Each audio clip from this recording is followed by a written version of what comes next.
happens over time.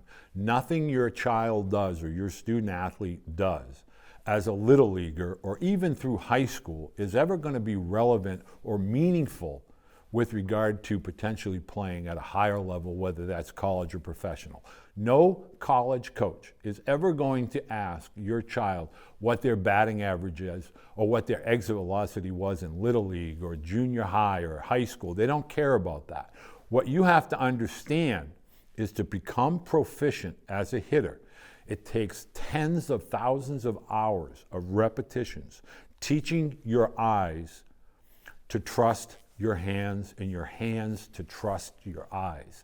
They have to work together. They have to work in unison.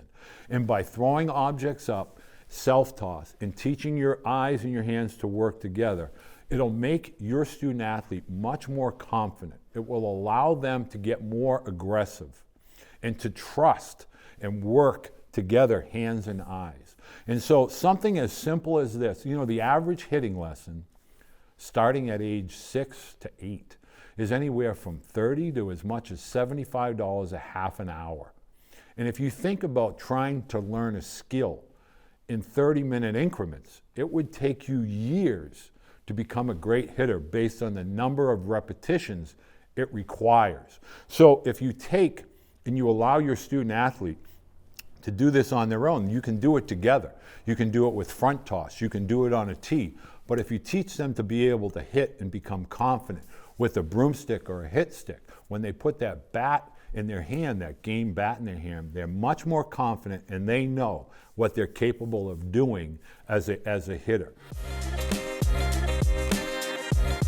So one of the biggest parts of a young hitter's mindset is the overcoming of fear of being hit by a baseball. And the number one thing that you can do as a parent is kind of take some tennis balls, take some pinky balls or wiffle balls, and kind of begin to teach your student athlete how to avoid getting hit, particularly in the upper regions of the body. You can teach them how to kind of roll and tuck behind their butt. But you want to be able to get them to understand being hit by a baseball, okay, that's something that they're going to overcome over time.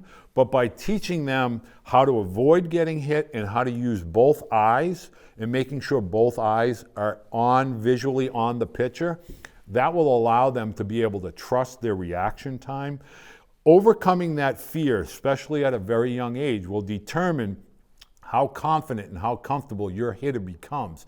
And that is ultimately the secret as they're getting older and boys are throwing harder, is to not worry about getting hit by a baseball because they know how to get out of the way or how to protect themselves with use of their equipment or their technique on how to roll and avoid the contact.